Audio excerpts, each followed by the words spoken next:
Hola a todos y bienvenidos de nuevo a Historias de Terror. Sé que muchos de ustedes utilizan estos episodios para quedarse dormidos, así que, antes de que se entreguen al sueño, me encantaría que dejaran un comentario diciéndome desde dónde están escuchando en el mundo. Además, no olviden darle me gusta y suscribirse si están disfrutando de los episodios. Gracias por estar aquí.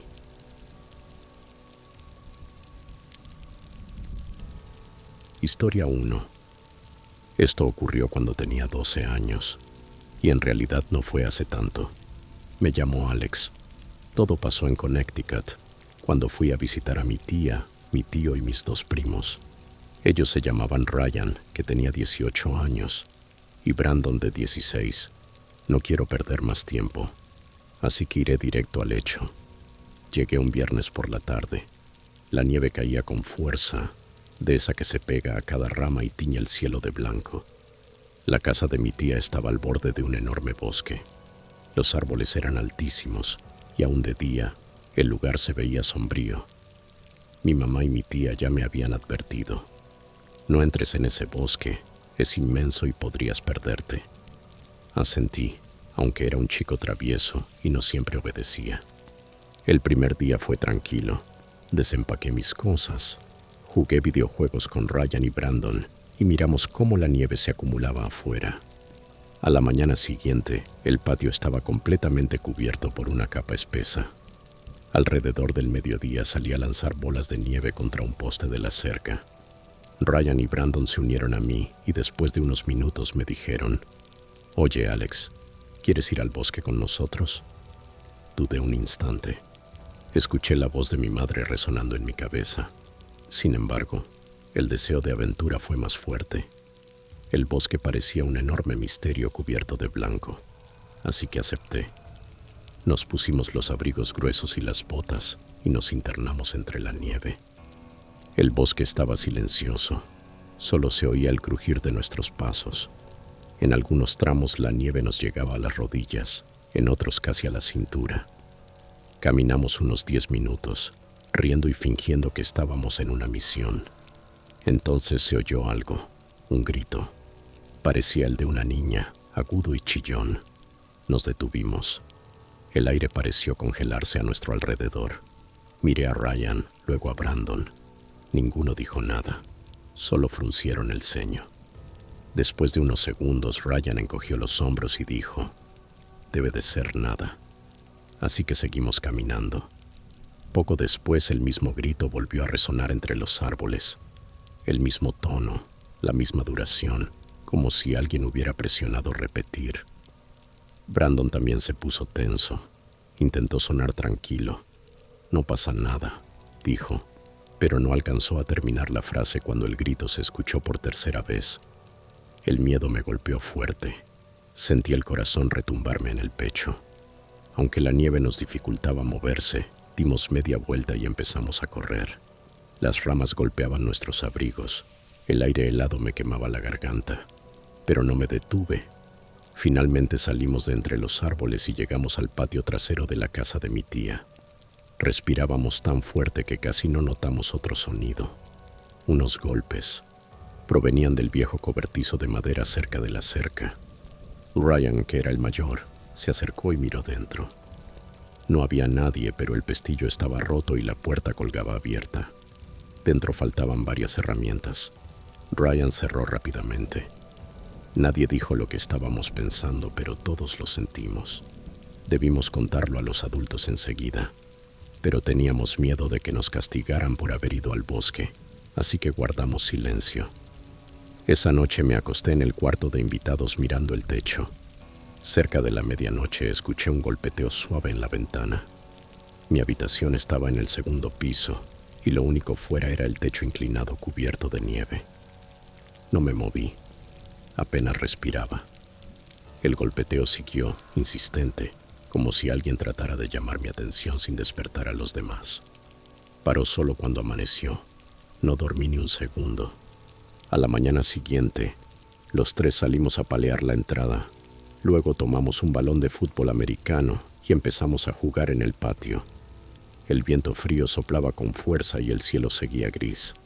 Mientras corríamos, el grito volvió a sonar, más cerca que nunca. Brandon corrió al garaje y regresó con un bate de béisbol de metal. Ryan tomó una linterna, aunque era de día. Yo agarré un palo grueso. Seguimos el sonido hasta un grupo de arbustos. Allí, medio enterrada en la nieve, había una pequeña radio a pilas. El volumen estaba al máximo y reproducía en bucle el mismo grito de niña que habíamos oído en el bosque. Al principio me sentí aliviado. Solo era una broma.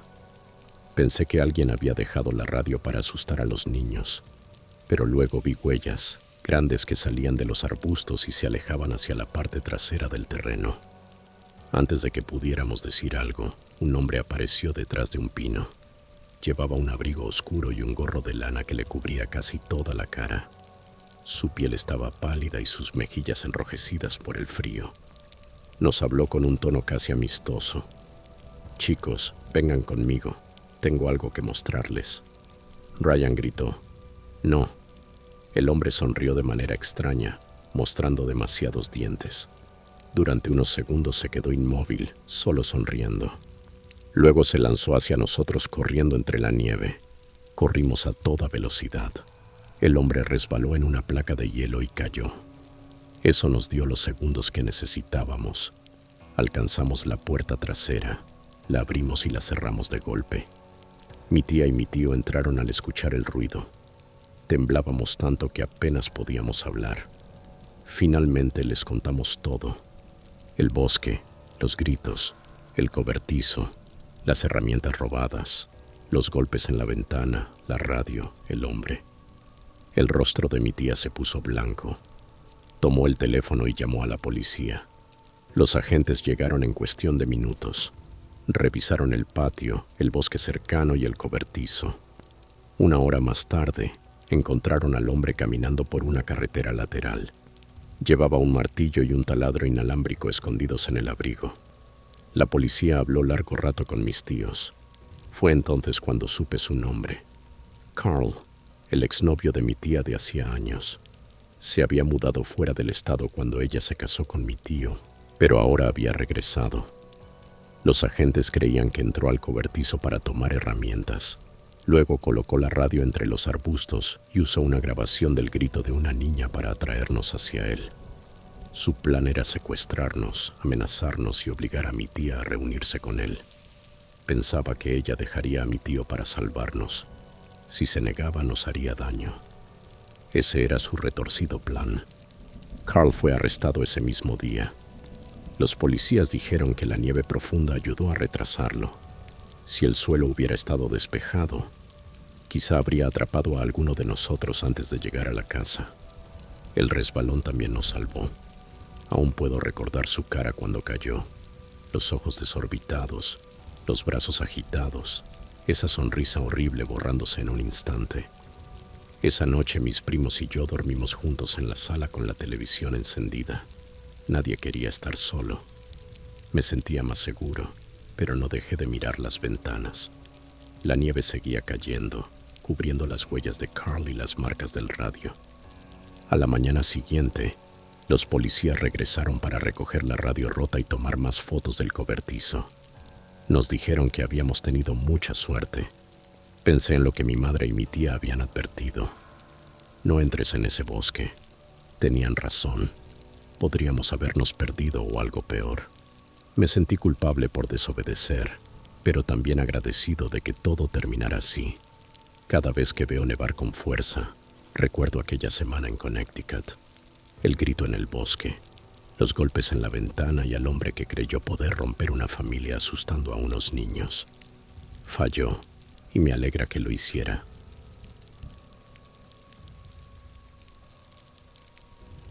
Historia 2.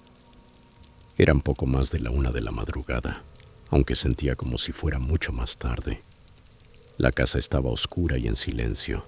Cada uno de nosotros se encontraba en su habitación. Yo tenía solo 8 años, pero mis hermanas confiaban en mí, porque era el único que sabía el código de la alarma. En el vecindario se habían escuchado disparos algunas noches antes, así que mamá dejó el sistema de seguridad en el nivel más alto antes de irse a su turno nocturno en el hospital. Estaba acostado en la cama con una linterna, leyendo por tercera vez la misma página de mi cómic, cuando un sonido desgarrador rompió el silencio. La alarma. El estruendo era tan fuerte que hizo vibrar los vidrios de las ventanas y retumbó en mi pecho. Arrojé las mantas a un lado y corrí al pasillo, encontrándome con mis hermanas al mismo tiempo. Sus ojos estaban muy abiertos, brillando a la tenue luz del pasillo. «¡El código!», gritó Lena, aunque su voz se perdió entre el ruido ensordecedor. No necesitaba que me lo recordara. Las manos me temblaban, pero actuaron por instinto. Corrí hasta el teclado junto a la puerta principal y marqué los 4 números de mamá. La sirena se cortó a la mitad y el silencio que siguió se sintió aún más fuerte. Durante 5 eternos segundos, nadie dijo una palabra. El corazón me latía tan rápido que dolía. Finalmente Kayla preguntó: «¿Abriste algo?». Negué con la cabeza. Había estado en mi habitación todo el tiempo. Revisamos las puertas que se veían desde el pasillo. Todas estaban cerradas y los cerrojos en su sitio. Las ventanas también. Solo había una entrada que no nos atrevíamos a mirar.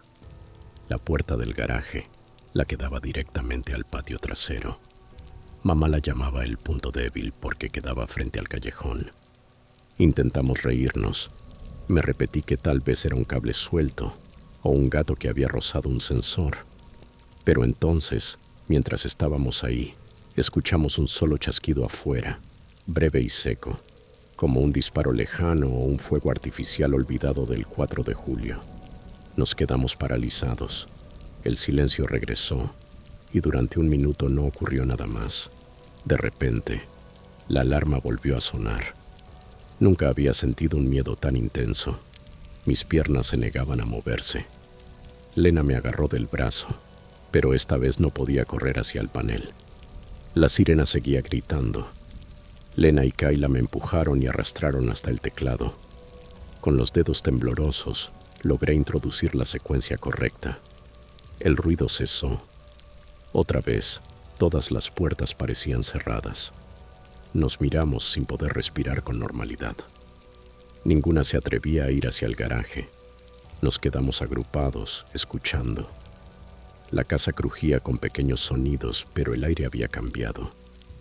Parecía que alguien más respiraba en la oscuridad, oculto, fuera de nuestra vista. Lena tomó la iniciativa. «El dormitorio principal», dijo.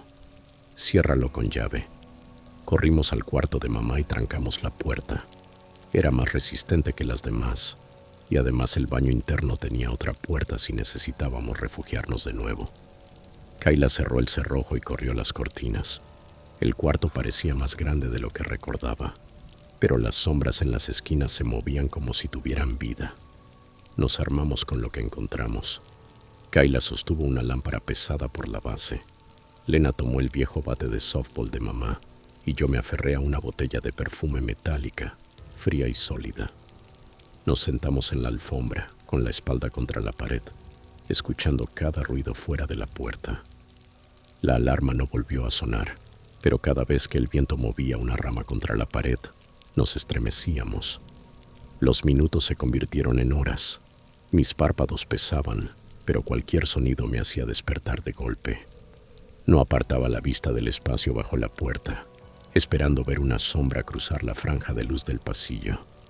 Cerca de las 4 de la mañana, el cielo empezó a aclarar. Los pájaros comenzaron a cantar afuera y los ruidos normales del amanecer devolvieron algo de calma. Aún así, esperamos media hora más antes de que Lena se atreviera a girar la llave. La luz del pasillo parpadeó, pero no se movía nada. Recorrimos juntas cada habitación. Todas las ventanas estaban cerradas. Las puertas del frente, lateral y trasera seguían con sus cerrojos. Por último, llegamos a la del garaje. Sentí un nudo en el estómago mientras giraba la perilla y la abría despacio. El garaje estaba a media luz. La única bombilla lanzaba sombras alargadas sobre las cajas y las herramientas. La puerta grande que se levantaba hacia afuera estaba cerrada, con la barra de seguridad en su lugar. Pero algo se sentía distinto. El aire olía a noche fría, como si alguien lo hubiera traído desde fuera. No dimos un paso más. Ninguna quería comprobar si había huellas en la tierra detrás de la casa. Cerramos de nuevo y eso bastó como prueba. Poco después, Lena llamó a nuestro hermano mayor que vivía al otro lado de la ciudad. Yo llamé a mamá al hospital. Su voz sonaba tranquila, pero prometió revisar las grabaciones de las cámaras cuando llegara. También nos recordó que solo ella tenía la llave del portón del patio, así que nadie podía estar afuera sin escalar la cerca. Mamá llegó poco después del amanecer. Caminó por el jardín. No había tablas rotas ni signos de que hubieran forzado el pestillo. La cámara del porche delantero no había captado nada, pero el registro del panel de alarma mostraba 2 activaciones en 3 minutos, ambas señaladas como puerta lateral del garaje. Alguien o algo había intentado abrir esa puerta 2 veces. Nunca obtuvimos respuestas. Ningún vecino vio o escuchó algo extraño. Tal vez fue un fallo del sistema, dijo la compañía, aunque tampoco pudieron explicar las leves marcas en la perilla exterior del garaje, como rasguños hechos con una herramienta. Mamá mandó cambiar toda la cerradura esa misma tarde, pero el daño ya estaba hecho. Lena comenzó a dormir con una navaja pequeña bajo la almohada. Kayla empezó a usar audífonos por las noches para no sobresaltarse con cada crujido. Yo despertaba sudando cada vez que el viento hacía vibrar las canaletas. Incluso mamá admitió, tiempo después, que nunca volvió a sentirse completamente segura en esa casa. Pasaron algunos años, y el dueño nos informó que el techo necesitaba reparaciones importantes. Empacamos todo y nos mudamos al otro lado de la ciudad. Nadie se quejó. Cuando por fin estuvimos instalados, mamá dijo que se sentía aliviada de dejar atrás aquella noche. A veces, los fines de semana, pasamos frente a la antigua casa por curiosidad. El jardín delantero se ve más pequeño de lo que recordaba, y alguien pintó el revestimiento de un color más claro. La puerta del garaje sigue siendo la misma. Me pregunto si la cerradura que aseguré aquella noche aún está allí, escondiendo sus cicatrices bajo una capa de pintura nueva. Este año cumplí 13. Muchos creen que los niños olvidan los momentos aterradores al crecer, pero esa noche sigue tan viva en mi memoria como entonces. Los 2 gritos agudos de la alarma, el chasquido solitario en la oscuridad, el temblor del picaporte cuando abrí la puerta del garaje. Nunca supimos quién o qué intentó entrar, y tal vez eso sea lo más aterrador de todo. Lo desconocido puede perseguirte mucho más tiempo que cualquier rostro que puedas nombrar. Antes de pasar a la siguiente historia, si estás visitando nuestro canal por primera vez, no olvides suscribirte y activar la campanita para no perderte nuestras próximas historias de terror.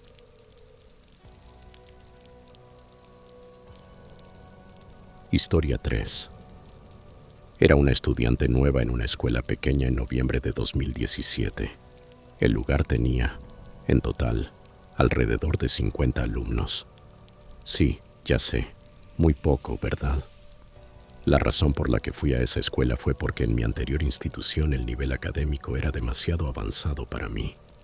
Necesitaba cambiarme a un colegio donde el trabajo fuera más sencillo y pudiera concentrarme mejor. Se llamaba Smith School y estaba ubicada en la ciudad de Nueva York. En el pasado había sido una escuela para jóvenes con antecedentes delictivos, pero con el tiempo se transformó en un centro educativo para estudiantes con necesidades especiales. Estuve allí casi un año completo antes de transferirme a una escuela más grande. Me llevaba bien con casi todos, ya que al ser tan pocos todos nos conocíamos. Incluso terminé saliendo con un chico. Se llamaba Kyle Fernández. Creo que empezamos a salir en febrero o marzo de 2018. Él estaba en la Smith School porque lo habían expulsado de su antiguo colegio por vender marihuana a otros estudiantes. Uno de ellos lo delató y así fue como terminó allí. Durante los primeros 2 o 3 meses de relación, Kyle fue amable conmigo y con los demás compañeros, aunque casi siempre estaba drogado. Yo nunca fumé marihuana, ni pienso hacerlo jamás. A veces Kyle me llevaba a pasar el rato con sus amigos de fuera de la escuela. Eran muy parecidos a él. Fumaban, vendían marihuana y llevaban los pantalones tan bajos que se les veía la ropa interior. Era desagradable de ver, pero Kyle me amaba, y yo también lo amaba. Mientras él y sus amigos hacían cosas que podían meterlos en problemas, yo me mantenía al margen. Y milagrosamente Kyle nunca me presionó para unirme a ellos. Pasaron algunos meses y todo seguía igual, hasta que un día de julio todo cambió. Esa noche Kyle vino a mi casa. Estuvimos en mi habitación charlando durante 1 hora, hasta que mi teléfono comenzó a vibrar constantemente. Eran varios mensajes de texto de mi amigo Liam. Abrí iMessage y vi que me había enviado un montón de memes atrevidos pero divertidos. Me empecé a reír a carcajadas, y entonces Kyle me preguntó: ¿quién te está escribiendo? Le respondí que era mi amigo Liam. Entonces quiso ver los mensajes. Le dije: por favor, no es nada. Es un amigo de hace años. Siempre me hace reír. Kyle cambió su expresión de inmediato. Se enfureció y exigió ver mi teléfono. Mi sonrisa desapareció. Me puse nerviosa y apenas pude susurrar un no. Y creo que ya imaginas lo que pasó después. Al oír mi negativa, Kyle agarró mi teléfono y lo lanzó contra la pared. El cristal se hizo añicos, esparciéndose por el suelo, la lámpara, el tocador y hasta la cama. Me quedé paralizada, sin creer lo que acababa de ver. Instintivamente levanté los brazos para protegerme la cara, sin saber qué haría después. De pronto sentí que me sujetaba el brazo izquierdo y, antes de que pudiera reaccionar o decir algo, vi un trozo de vidrio del teléfono en su mano. En un segundo lo clavó en mi brazo y lo retiró casi de inmediato. Grité con todas mis fuerzas, tan fuerte que pensé que todo el vecindario podía oírme. Kyle, fuera de sí, me gritó: «¿Ahora estás feliz?», y salió corriendo, fuera de mi habitación y de mi apartamento. Ojalá mi madre hubiera estado en casa, pero, claro, no lo estaba. Corrí al baño, lavé la herida con agua y jabón. Dolía como el infierno, y luego la cubrí con una venda enorme. Después recogí mi teléfono destrozado, le quité el protector roto y bloqueé a Kyle de todas mis redes. Me prometí que si volvía a aparecer, dejaría bien claro que no quería volver a verlo jamás. Para mi sorpresa, nunca regresó. No volvió a mi casa ni lo vi por la calle. Aún así miraba siempre a mi alrededor por precaución. Guardé en secreto lo que Kyle me había hecho. Cuando la gente me preguntaba por qué habíamos terminado, solo decía que la relación no iba bien. Todos parecían creerme. No tuve el valor de contar la verdad. El miedo me lo impedía. Pero eso cambió por completo en el verano de 2023. Era principios de agosto. Estaba en el trabajo cuando sentí el teléfono vibrar en mi bolsillo. Lo saqué y vi que era un número con el código 2112. Para quien no lo sepa, ese es un código de área de la ciudad de Nueva York. No era mi número de casa, así que pensé que sería alguna empresa. Contesté: «Hola». Una mujer al otro lado preguntó si hablaba con María. Respondí que sí, y ella dijo: «Le llamamos del Hospital Presbiteriano de la calle 42, Centro Médico Columbia, para informarle que su madre, junto con otras 6 personas, fue atropellada por un automóvil y se encuentra en estado crítico». El teléfono casi se me cayó de las manos. Me temblaban los dedos. Tratando de mantener la calma, dije: «Llego enseguida». Salí corriendo del trabajo sin decirle a nadie a dónde iba. Llegué al hospital en unos 15 minutos. En recepción pregunté por mi madre y una enfermera me indicó una habitación al final del pasillo. Corrí hacia allí. Cuando entré la vi inconsciente, conectada a máquinas. Me senté junto a ella y rompí a llorar como nunca antes. Una enfermera entró y le pedí que me contara lo ocurrido. Me explicó que un hombre había robado un coche estando ebrio. Luego condujo en sentido contrario y subió a la acera. Primero atropelló a un ciclista, después a mi madre y a otras 5 personas, que salieron despedidas una contra otra. Le pregunté si ya sabían quién era el conductor.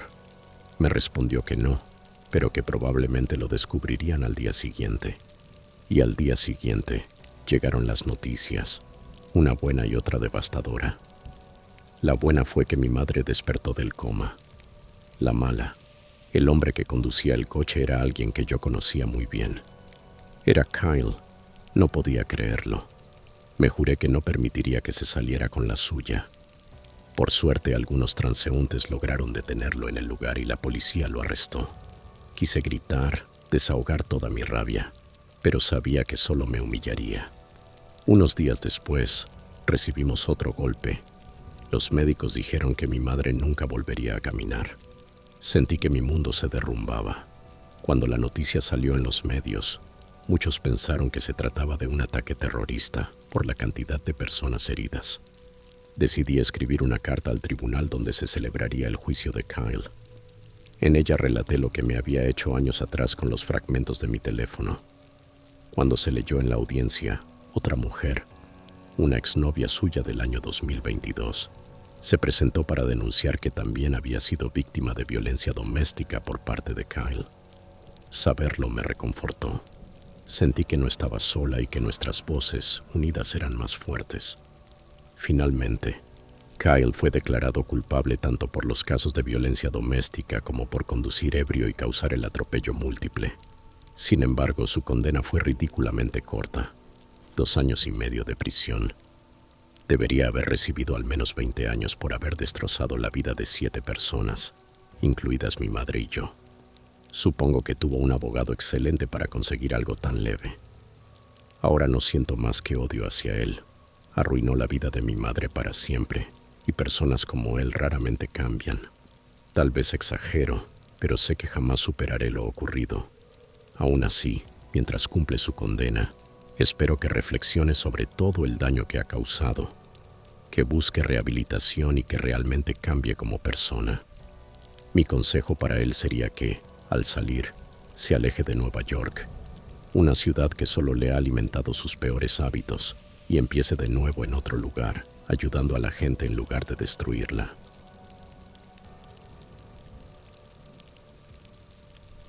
Historia 4. Esto ocurrió hace un par de días, una cálida tarde de junio. Vivo en un pueblo pequeño, de esos en los que las calles se quedan vacías apenas se pone el sol. En las afueras hay un autolavado de autos que funciona las 24 horas. Son 4 bahías de concreto, viejas máquinas de jabón y una máquina oxidada de Coca-Cola que nunca tiene bebidas. Lámparas amarillas cuelgan sobre cada bahía y emiten un zumbido tan suave que se puede oír incluso antes de apagar el motor. Normalmente lavo mi camioneta durante el día porque el lugar se siente más seguro, pero esa tarde todos los espacios estaban ocupados. Decidí esperar a que pasara la hora pico. Cerca de las 9:30 de la noche llegué al sitio. El asfalto aún conservaba el calor del día y algunos insectos revoloteaban bajo las luces. Solo había otro auto en el estacionamiento, un sedán polvoriento aparcado al fondo, cerca de las aspiradoras. Al bajarme, noté a un hombre de pie a unos 20 metros, junto a uno de los postes de aspirado. Llevaba unos jeans holgados y una camiseta manchada. Al principio supuse que iba hacia la gasolinera que está abierta toda la noche frente al autolavado. La gente suele atajar por allí, así que no le presté atención. Saqué un puñado de monedas del bolsillo, las inserté en la ranura y apreté el gatillo de la manguera de presión. El chorro de agua salió con un silbido tan potente que cubrió cualquier otro sonido. Mientras rodeaba la camioneta, escuché un golpe metálico. Solté el gatillo y miré. El mismo hombre estaba golpeando su frente contra la carcasa de metal de la aspiradora, una y otra vez, como si no sintiera dolor alguno. En el sitio donde su piel chocaba con el acero se formaba una pequeña mancha oscura. Pensé, genial, otro tipo colocado. Mantuve la guardia, pero seguí lavando. En mi pueblo hay varios adictos. Si los ignoras, suelen irse solos. Unos minutos después, una vieja camioneta Chevy roja de los años 90 entró ruidosamente al lugar. El cuerpo estaba lleno de abolladuras y el tubo de escape colgaba abajo. El vehículo se detuvo junto al hombre, que subió al asiento del copiloto sin decir palabra. El conductor, una silueta borrosa tras el parabrisas sucio, aceleró y salió hacia la carretera. Sentí alivio. Problema resuelto, pensé. Terminé de enjuagar el jabón. Dejé la manguera y subí a mi camioneta. Salí del autolavado. Giré a la izquierda rumbo a casa y vi la Chevy roja en los surtidores de la gasolinera de 24 horas. Era fácil de reconocer por su puerta despareja y su compuerta torcida. Pasé de largo y me olvidé del asunto. 3 cuadras más adelante, miré por el retrovisor. Luces, nada raro de noche, pero al doblar a la derecha en la calle Willow, esas mismas luces giraron conmigo. El pulso se me aceleró. En la siguiente esquina giré a la izquierda sin usar direccional. Las luces me siguieron. Eso bastó. Pisé el acelerador y empecé a tomar giros al azar por las calles del vecindario, pasándome una señal de alto. Cualquier cosa con tal de despistar al camión. Los neumáticos chirriaron una vez y me obligué a calmarme para no estrellarme. Después de 3 giros rápidos, subí por un camino de grava que conducía a un granero vacío en venta. Apagué las luces y esperé. Los segundos se arrastraban. La Chevy roja pasó de largo sin detenerse. Solo cuando sus luces traseras se convirtieron en puntos diminutos di marcha atrás y regresé en dirección contraria hacia mi casa. El corazón me golpeaba tan fuerte que lo sentía en las sienes, pero me repetí que la noche había terminado, que ya estaba a salvo. Al llegar, la luz del porche me recibió. Estacioné, cerré el seguro de la camioneta y caminé hacia la puerta principal. Por costumbre miré hacia el pequeño patio trasero y noté que la luz del cobertizo estaba encendida. La puerta de madera estaba abierta de par en par. Pensé que mi hermano menor habría tomado herramientas para trabajar en su camioneta. A menudo olvida apagar la luz. Me acerqué para cerrarla. Detrás del patio hay una franja estrecha de bosque. Los robles y pinos crecen tan densos que apenas se puede ver unos metros hacia adentro. Tiré del cordón para apagar la luz del cobertizo y empujé la puerta para cerrarla. Justo entonces, oí un crujido entre las hojas más allá del límite de los árboles. Pasos lentos y deliberados sobre el suelo seco. Sentí cómo se me erizaban los vellos de los brazos. Retrocedí. Cerré con llave el cobertizo y corrí a entrar a la casa, asegurando cada ventana y pestillo. Apenas llegaba a las escaleras cuando un golpe estremeció la puerta trasera. 3 golpes fuertes, luego silencio. Una cortina delgada cubría el vidrio de la puerta y la bombilla del porche estaba fundida, así que no podía ver quién o qué estaba allí. Antes de moverme, los golpes regresaron, más violentos, haciendo vibrar el cristal. Grité: «Voy a llamar a la policía». El golpeteo cesó y en medio del silencio escuché una risa, la misma que había oído en el autolavado. Una risa ronca, burlona, retorcida. Se desvaneció y no volvió a ocurrir nada. Esperé unos 5 o 10 minutos con el teléfono en la mano. Luego subí las escaleras. Quizás ya se fue, me dije. El sueño me venció, pero no duró mucho. A las 3 de la mañana la sed me despertó. Bajé en silencio, medio dormido, y sentí una corriente de aire frío. La puerta trasera estaba abierta, apenas 1 pulgada. El estómago se me hundió.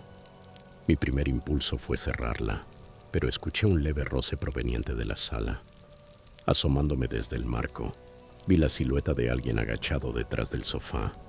A la luz tenue de una farola filtrándose por las cortinas, distinguí unos hombros anchos subiendo y bajando con la respiración. Retrocedí despacio, subí las escaleras sin hacer ruido y me encerré en mi habitación. Con las manos temblorosas, marqué al 911. Mientras susurraba a la operadora, una tabla del piso crujió fuera, en el pasillo. La risa volvió, más cerca, seguida de pasos pesados y desiguales. El hombre llegó hasta mi puerta y comenzó a golpearla con ambos puños, gritando insultos y amenazas que jamás había escuchado. La delgada madera temblaba con cada impacto. La operadora, con voz serena, me dijo que los oficiales ya estaban en mi calle. Le expliqué que el intruso estaba dentro, justo afuera de mi habitación. Me pidió que permaneciera en silencio y les avisaría a los policías que entraran por la parte trasera, ya que la puerta estaba abierta. Los golpes cesaron.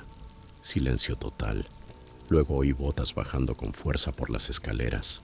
En ese momento, un resplandor azul iluminó por las ventanas las luces de la patrulla. Se escucharon gritos de advertencia y el choque de metal contra el suelo. Algo se deslizó por el piso de la cocina. Minutos después, un oficial golpeó mi puerta y me dijo que todo estaba bajo control. Salí con cuidado y vi a 2 agentes esposando al hombre del autolavado. Un cuchillo de cocina grande yacía sobre el linóleo cerca de sus pies. Me miró con los ojos vidriosos, murmurando incoherencias, con un hilo seco de sangre en la frente. Lo arrestaron por allanamiento de morada, posesión de un arma y varios delitos relacionados con drogas. Desde esa noche, no dejo de pensar en lo que habría pasado si en lugar de subir las escaleras hubiera entrado a la sala. Repaso cada pequeña decisión. Esconderme en el granero, cerrar las puertas, llamar a la policía, y cómo cada una de ellas me salvó la vida. No quiero ni imaginar lo que ese hombre planeaba hacer. Así que, por favor, aprendan de mi experiencia. Siempre estén atentos, confíen en su instinto y aseguren cada puerta antes de irse a dormir. Historia 5. Me llamo Damon. Debería empezar resumiendo cómo llegué a enterarme de los hechos de esta historia. Una novia mía con la que salí varios años a comienzos de los 2000 me contó esta ocurrencia tan extraña. Para que se entienda por qué creo a ciegas en los detalles tal como ella los recordaba, y para subrayar que prácticamente no existe una explicación lógica de lo sucedido, necesito explicar un poco quién era mi exnovia. Ella tenía 20 años y yo 22 por entonces. Mi novia se llamaba Jenna. Era tremendamente dulce y un poco ingenua, en el mejor sentido. Algunos datos sobre su carácter. Jamás había padecido ni le habían diagnosticado ninguna enfermedad mental, ni había tenido alucinaciones, ni antes ni después de los hechos que voy a relatar. En las raras ocasiones en que intentó mentir o exagerar, se le notaba de inmediato. Era muy mala para inventar. Llegué a conocerla lo suficiente como para detectar si siquiera adornaba mínimamente algo por dramatismo. No tenía, que yo recuerde, ni un hueso de doblez en el cuerpo. Lo que sigue es lo más fiel que puedo reconstruirlo, tal como me lo contó, haciendo un esfuerzo consciente por no magnificar ningún detalle. Aquel día, Jenna conducía hacia el departamento de su tía y su prima en la ciudad. Creo que iba a visitar a su prima, que tenía aproximadamente su misma edad. Las dos eran muy unidas, crecieron juntas. En ese apartamento vivían su tía y su prima, Stacy, únicamente, ya que el padre de Stacy llevaba ausente por lo visto desde hacía mucho tiempo. Algo bastante común. La confianza de Jenna con su familia le daba prácticamente acceso libre a las casas y departamentos de sus parientes más cercanos. Incluso tenía llaves de repuesto de la mayoría. Era bienvenida para entrar y salir, en gran medida, cuando quisiera, incluidas las visitas sin avisar. Sinceramente no recuerdo si por entonces ya usábamos celulares de manera cotidiana. Sin embargo, ir ese día al departamento de su tía y de Stacy probablemente no requería llamar antes para anunciarse, así que llegó sin previo aviso, estacionando frente al edificio aquella tarde. El complejo contaba con 2 plantas. Había un trozo de tierra delante, junto a la calle, donde podía aparcarse, pero el estacionamiento de inquilinos quedaba en la parte trasera del edificio, mientras que todas las puertas delanteras daban a la calle. Aquellos departamentos tenían una sola entrada y ningún acceso por atrás, tal como me dijeron y yo mismo sabía de pasar con el auto muchas veces por la zona.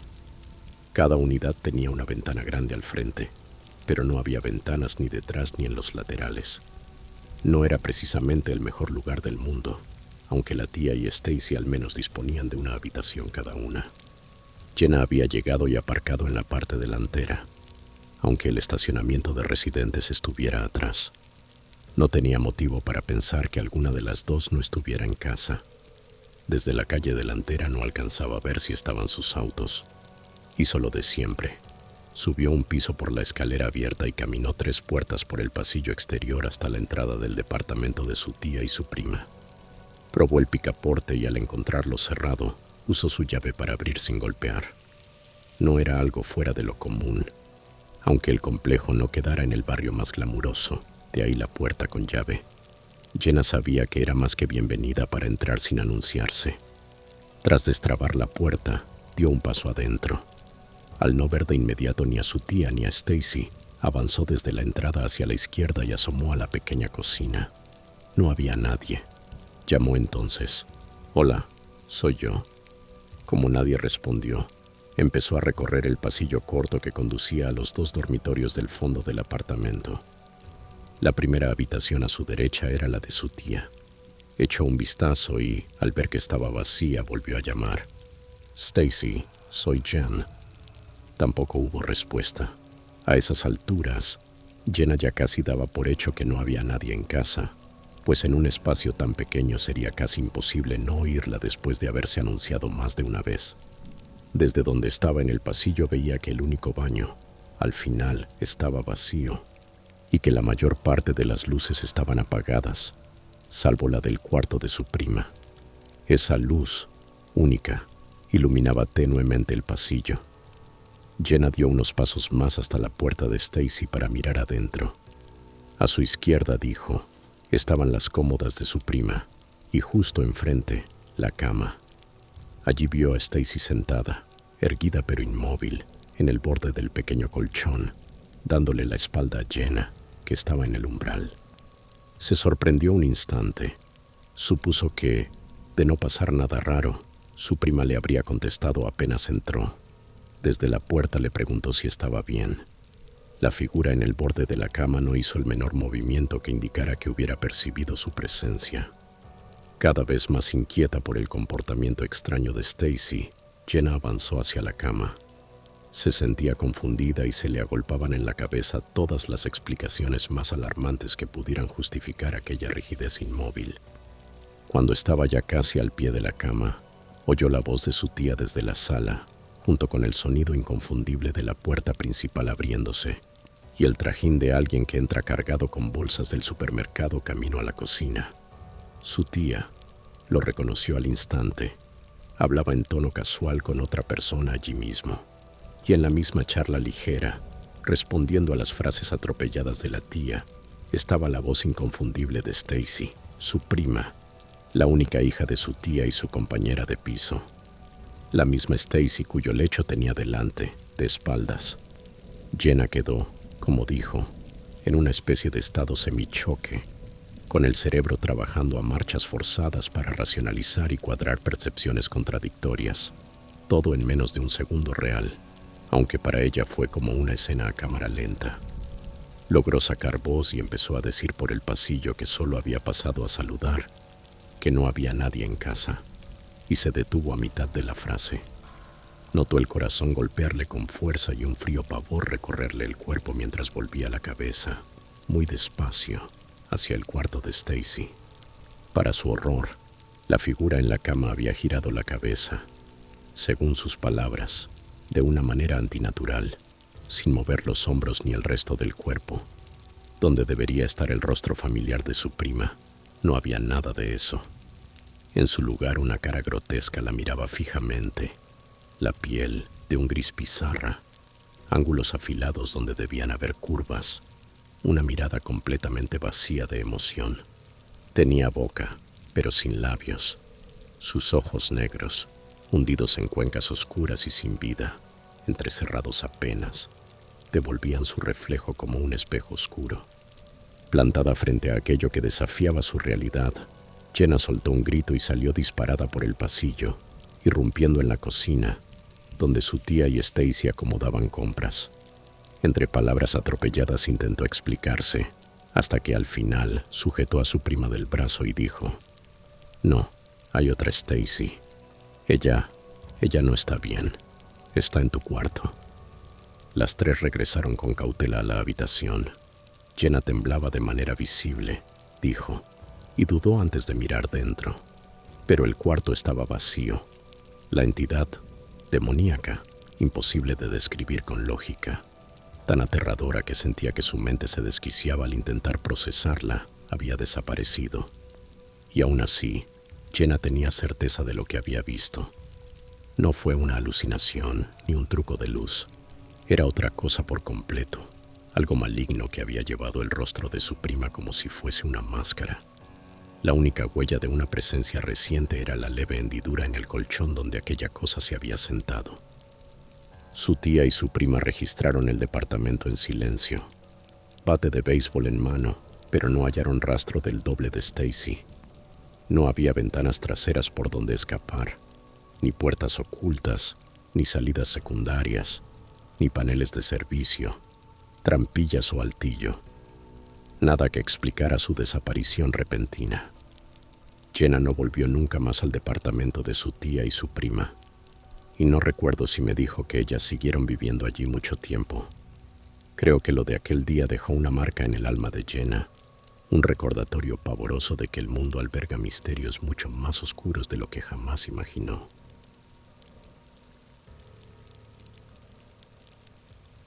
Historia 6. Trabajo para una tienda de artículos para actividades al aire libre, así que mis hijos y yo ya teníamos buen equipo de campamento. Mi esposa, sin embargo, nunca se había unido a nosotros en una excursión. Quise que se sintiera cómoda, así que compré una carpa familiar enorme, de esas en las que uno casi puede ponerse de pie dentro. Planeamos reunirnos con varios amigos y sus hijos en un lago, a solo 1 hora de casa. A media tarde, la nueva tienda se alzaba firme sobre un terreno plano de pasto. Guardé dentro los sacos de dormir, las mochilas y la caja de utensilios. Cerré la cremallera y salí con mi familia a caminar despacio por la orilla. El cielo se veía tranquilo. La radio meteorológica no mencionaba tormentas, pero aquel lago estaba en un valle famoso por sus repentinos microestallidos de viento. A mitad del recorrido el aire cambió de golpe. Los árboles en la cresta se doblaron, la arena voló del suelo, y la superficie del lago se volvió blanca de espuma. Vi algo dar vueltas sobre el agua, un destello brillante de nylon. Era nuestra tienda nueva, con todo el equipo dentro, volando como una cometa gigante. Grité, me quité los zapatos y me lancé al agua sin pensarlo. Las olas frías me golpeaban la cara. Nadé con fuerza, agarré una cuerda de sujeción y arrastré todo el conjunto de vuelta a la orilla antes de que se hundiera. El daño era feo. La lona estaba hecha trizas, 2 varillas rotas y todo el interior empapado. Algunas cosas pequeñas, la linterna de mi hija, una almohada de campamento, no aparecieron jamás. Intentamos no llorar por el equipo perdido. En su lugar, encendimos 2 grandes fogatas para secar la ropa y planeamos dormir en la vieja camioneta familiar de mi esposa, de 35 años. Apenas funcionaba, pero al menos tenía techo. Nuestros amigos llegaron justo antes del anochecer. Nos prestaron mantas de repuesto y acomodaron a nuestros hijos en sus tiendas. El ánimo se levantó. Asamos hot dogs. Reímos de mi zambullida y juramos que lo peor ya había pasado. Cerca de la medianoche, mi esposa y yo subimos al coche. Bajamos los asientos traseros, colocamos un colchón inflable encima y nos metimos bajo cobijas aún húmedas. El viento hacía vibrar cada pieza floja del viejo vehículo, pero nos sentíamos relativamente seguros, hasta que las primeras gotas pesadas golpearon el techo. La llovizna se convirtió en un rugido. El agua se filtraba por las juntas rotas de las ventanas, empapándonos la cabeza y las almohadas. Los relámpagos caían tan cerca que dejaban figuras luminosas en mis párpados cerrados. Tomé el walkie-talkie. ¿Están bien, chicos?, pregunté. Sí, esto está genial, gritó mi hijo, valiente porque sus amigos lo escuchaban. Segundos después, un rayo partió un pino entre las tiendas. El tronco explotó, lanzando corteza como metralla. La onda del impacto hizo saltar la station wagon. Todos los niños gritaron a la vez y la radio se llenó de voces de pánico. Corrieron hacia los autos, resbalando en el barro, con las caras iluminadas por los destellos del cielo.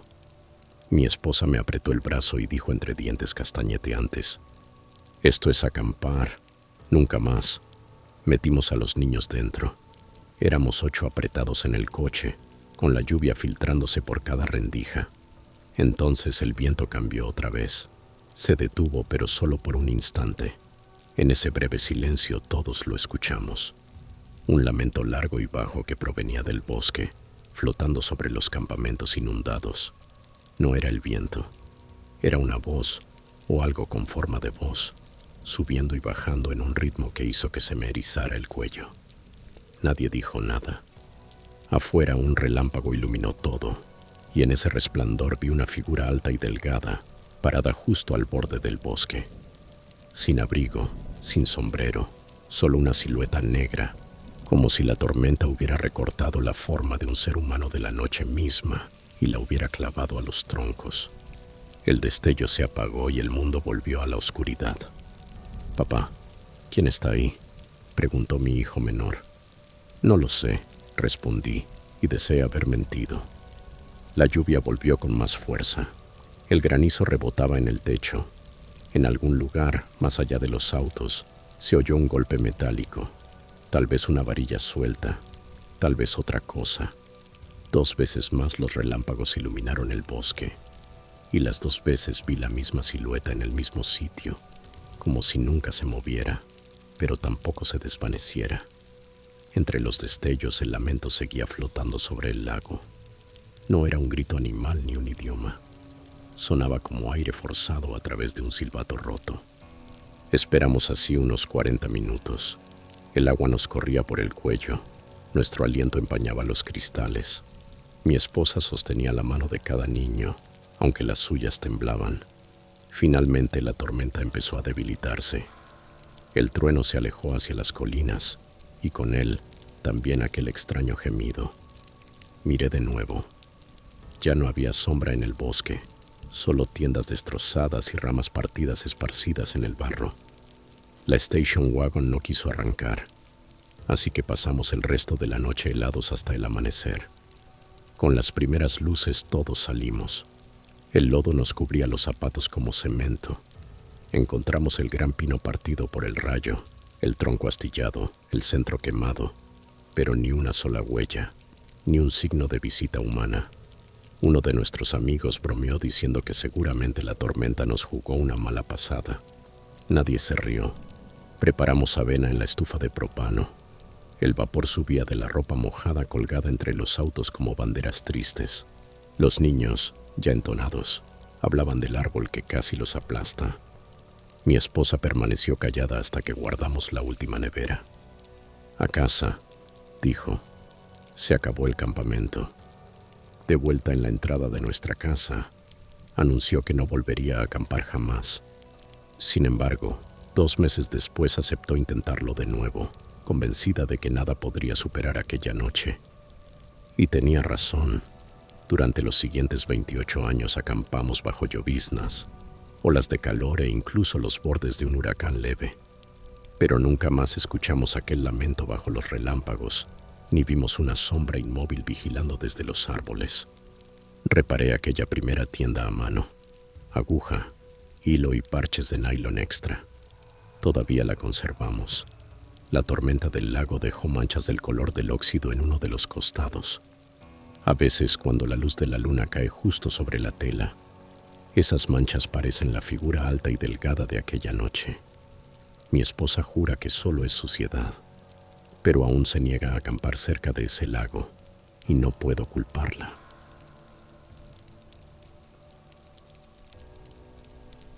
Historia 7. Era una noche fría de principios de noviembre de 2018, cuando trabajaba en el turno nocturno de una tienda de conveniencia abierta las 24 horas, justo a las afueras de Asheville, Carolina del Norte. La tienda estaba aislada, en el borde del pueblo. Después de la medianoche la carretera quedaba casi vacía, salvo por algún camionero o viajero que pasaba de vez en cuando. Las luces fluorescentes zumbaban suavemente sobre mi cabeza, y el constante murmullo de los refrigeradores era mi única compañía mientras reponía estantes o barría el suelo sin prisa para matar el tiempo. La noche había comenzado con normalidad. Alrededor de la 1 de la mañana, un par de adolescentes entraron riendo, compraron bocadillos y bebidas energéticas, hablando en voz alta. Cuando se marcharon, el silencio volvió a adueñarse del lugar. Los minutos se alargaban eternos mientras observaba el reloj, esperando que amaneciera para aliviar la inquietud que siempre traía la madrugada. Cerca de las 2:30 de la mañana, unos faros iluminaron el estacionamiento. Una camioneta vieja y oxidada, ruidosa, se detuvo lentamente en el espacio más alejado de la puerta principal. El conductor, un hombre que nunca había visto antes, permaneció dentro varios minutos, con el motor encendido y los faros apuntando al vacío. Desde la ventana de la tienda no podía ver bien el interior de la cabina, solo la silueta de alguien encorvado hacia adelante, completamente inmóvil. Seguí limpiando el mostrador, lanzando miradas ocasionales hacia afuera. Sentía una ligera presión en el pecho, una incomodidad que traté de atribuir a la paranoia que provocan tantas noches solitarias. Finalmente la puerta del vehículo se abrió con un chirrido y el hombre descendió. Se movía con una lentitud inquietante, cada paso pesado y calculado. Era alto y delgado, llevaba una chaqueta marrón gastada y una gorra de béisbol calada tan baja que su rostro quedaba en sombra. Entró en la tienda. Me obligué a saludarlo con amabilidad, intentando disimular el nerviosismo. No respondió. Apenas me miró mientras caminaba lentamente entre los pasillos. No parecía comprar nada. Solo se desplazaba despacio, deteniéndose de vez en cuando para observar los productos, como si tratara de recordar algo. Había algo en su manera de moverse, una quietud tensa, una especie de concentración perturbadora que me hizo sentir un miedo más profundo. Fingí ordenar artículos detrás del mostrador, vigilándolo a través de los espejos de las esquinas que mostraban los pasillos. Finalmente tomó una sola lata de refresco y se acercó al mostrador. De cerca noté sus rasgos hundidos, su piel pálida y el vacío en su mirada. Nuestros ojos se cruzaron un instante, pero enseguida los desvió, como si evitara el contacto deliberadamente. Me entregó un billete arrugado. Yo cobré, le di el cambio y se marchó sin pronunciar palabra. Sentí alivio, pero mientras lo observaba caminar hacia su camioneta, noté algo que volvió a tensarme. No subió de inmediato. Se apoyó en el vehículo, bebió lentamente del refresco y miró fijamente hacia el interior de la tienda. Los minutos pasaron y mis nervios comenzaron a quebrarse. Todo instinto me gritaba que cerrara las puertas, pero la política del local prohibía cerrarlas durante el horario de atención. Por fin subió a su camión, encendió el motor y se alejó despacio por la carretera oscura. Exhalé con fuerza, convencido de que había exagerado, de que no era más que ansiedad de medianoche. La calma volvió y me puse a reabastecer la estación de café. Pero apenas 20 minutos después, volví a ver los mismos faros acercarse. El estómago se me encogió al reconocer la vieja camioneta, esta vez estacionando mucho más cerca. Se quedó inmóvil, los faros apuntando de lleno a la tienda, el motor rugiendo en la quietud absoluta. El miedo comenzó a apoderarse de mí. Me moví detrás del mostrador, tomé el teléfono fijo y lo sostuve con fuerza, como si su peso pudiera darme seguridad. El hombre bajó otra vez, pero esta vez caminaba más rápido, con determinación. Se dirigía directamente hacia la puerta. Sentí que el corazón me latía con tanta fuerza que podía oírlo. Entró bruscamente, con la mirada fija en mí, sin parpadear.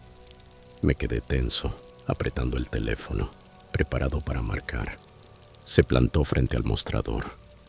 Pasaron varios segundos interminables antes de que hablara.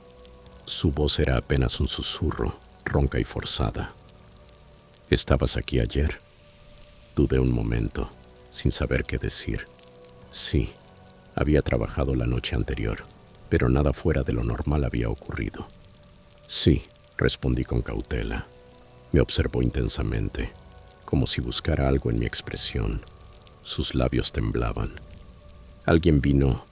¿Alguien preguntó por mí?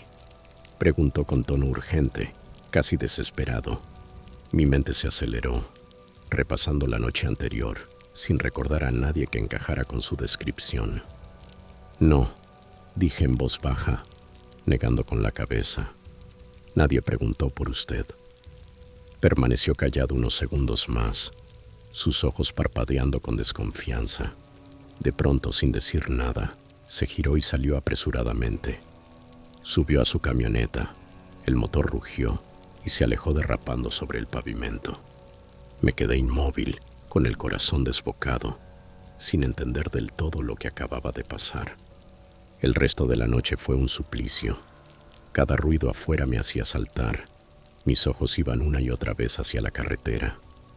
Cuando llegó el turno de la mañana, conté lo sucedido, aunque en plena luz del día sonaba vago, casi absurdo. Días después, hojeando las noticias locales en internet, volví a ver su rostro. El titular me heló la sangre. Hombre buscado para ser interrogado por caso de persona desaparecida. El artículo describía la desaparición de una mujer local 2 noches antes de mi encuentro. La última vez que la vieron fue en una gasolinera a las afueras del pueblo, conduciendo sola de noche. Los investigadores buscaban a un hombre alto y delgado, con chaqueta marrón, que conducía una camioneta vieja y golpeada. Mientras miraba la foto borrosa de su rostro, con esa mirada vacía que ya conocía demasiado bien, una idea escalofriante me atravesó. La desesperación en su voz, la urgencia en su pregunta. Creía que alguien en mi tienda había visto algo. Había estado frente a un criminal, tal vez al responsable de esa desaparición sin saberlo. Nunca volví a verlo, pero renuncié poco después. No pude soportar la sensación de terror que cada noche me traía. Incluso ahora, años más tarde, cada vez que paso frente a esa tienda de conveniencia, el corazón me late con fuerza. Y regresan las mismas preguntas inquietantes de aquella noche fría y silenciosa.